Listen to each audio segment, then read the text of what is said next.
What if the biggest career mistake you're making isn't about your skills, your strategy, or your networking, but about abandoning who you are the moment you walk into your workplace? What if trying to fit in professionally is actually limiting your influence, your impact, and your ability to lead, regardless of your title? Last episode, we explored how authentic belonging in friendships requires showing up as who you really are rather than performing what you think others want. Today, we are diving into professional life, where the performance pressure often feels the most intense because your livelihood seems connected to others' perceptions of you. The secure belonging that we practice in social settings, staying true to yourself while navigating group dynamics, becomes even more challenging in professional environments. Because now there's not just social acceptance at stake, but career advancement, financial security, and professional reputation. The fear of professional rejection can drive us to fragment ourselves in ways that ultimately undermine the very success we're trying to achieve. I'm Dr. Cara. What I've observed in working with professionals across industries is most people often create an artificial split between their professional self and their real self. And this fragmentation is costing them influence, authenticity, and sustainable success. This creates what I call professional debt.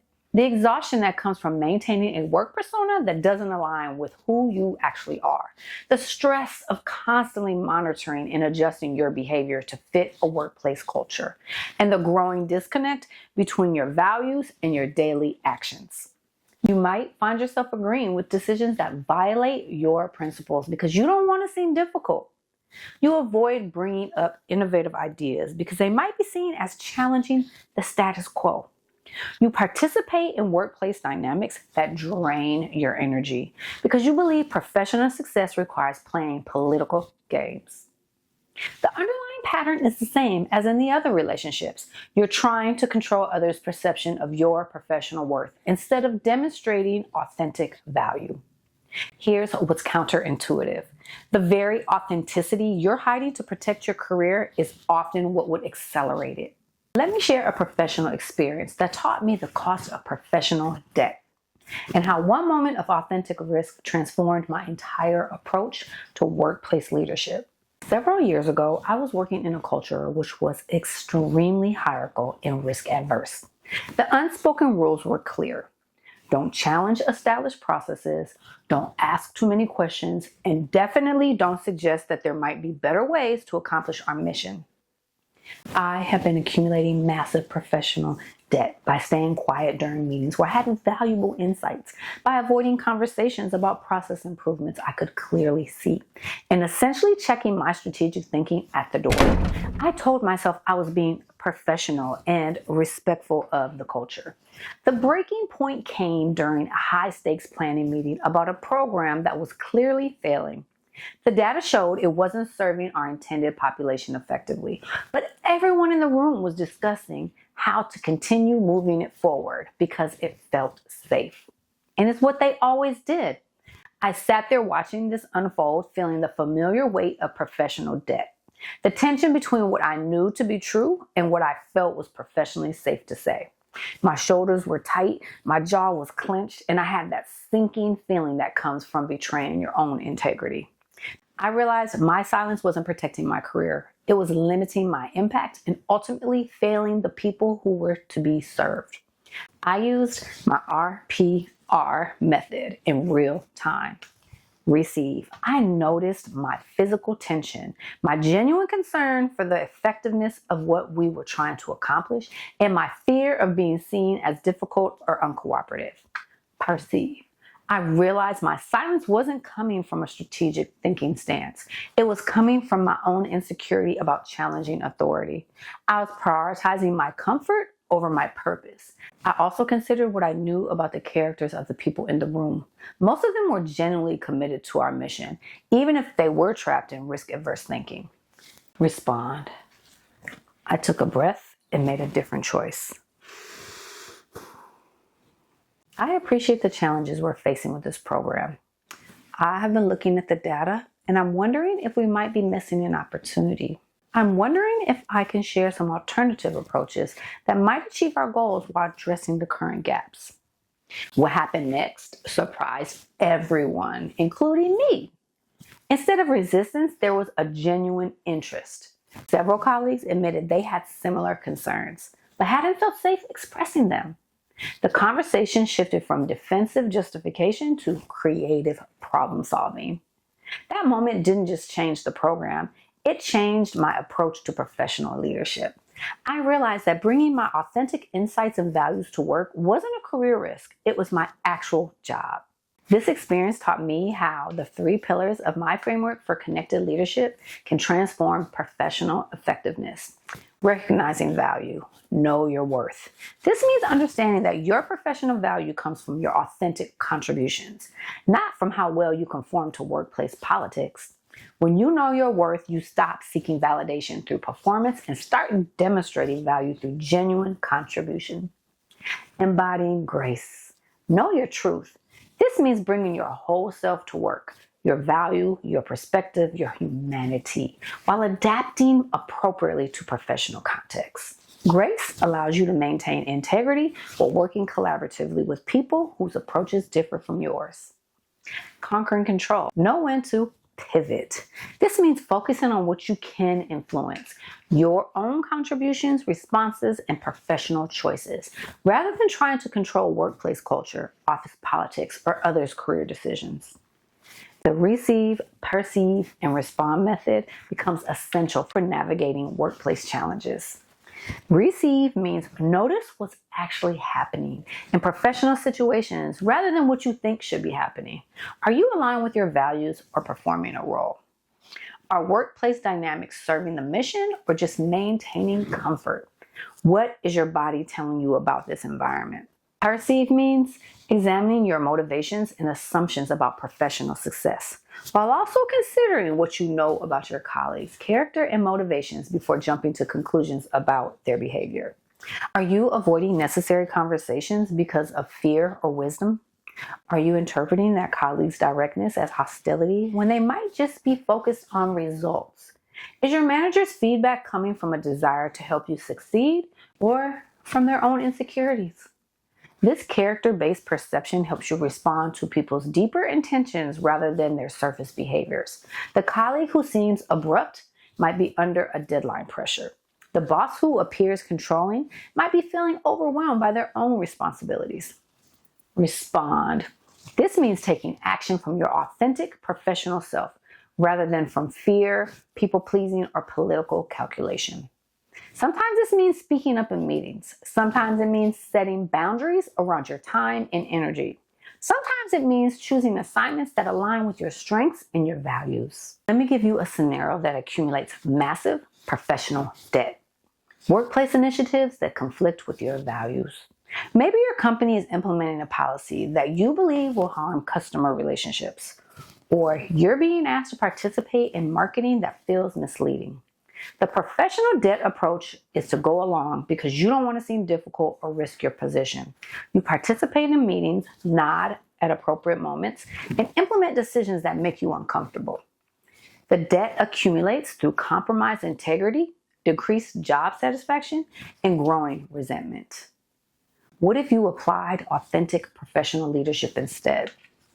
Receive.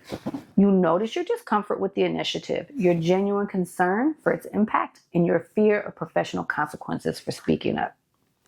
Perceive. You examine what values are at stake and what you know about the people involved. Are the decision makers aware of the potential consequences you're seeing?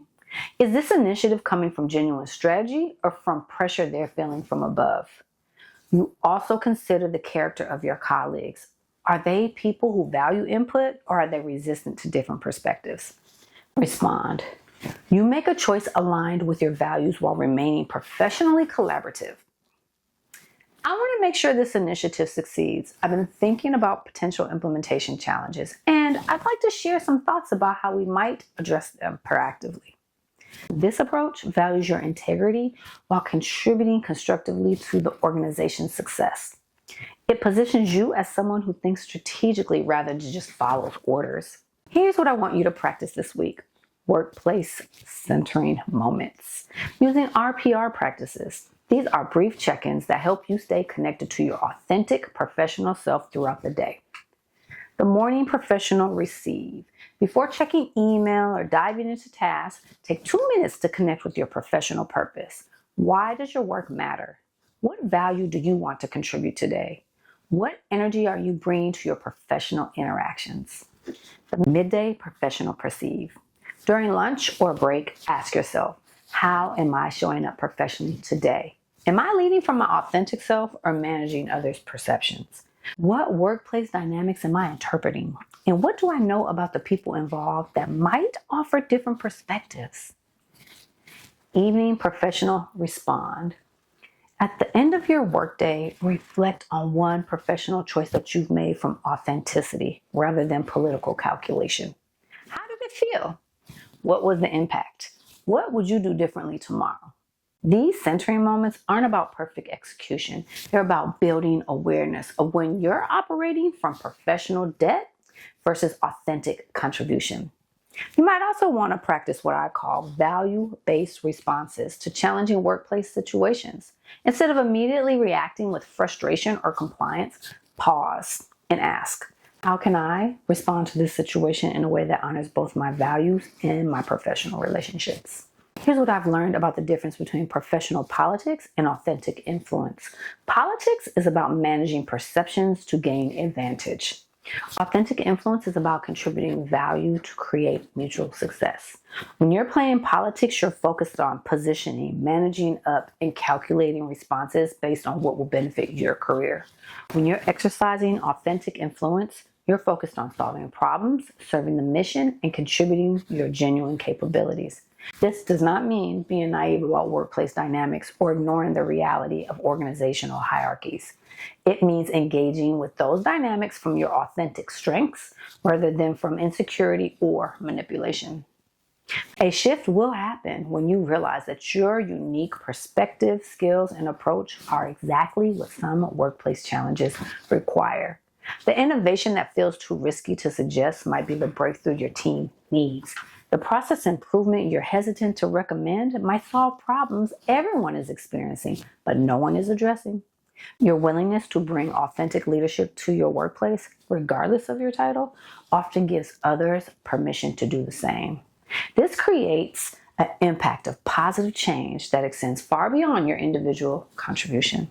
When you shift from professional debt to authentic workplace leadership, several transformative things happen. You stop feeling fragmented between your work self and your real self because they become integrated. You start contributing your actual capabilities rather than performing what you think is expected. Your professional relationships become more meaningful because they're based on genuine collaboration rather than political maneuvering. You develop the courage to have necessary conversations that might move projects forward instead of avoiding difficult topics that keep everyone stuck.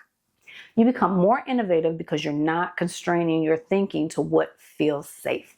You start attracting opportunities that align with your authentic strengths rather than just your resume qualifications.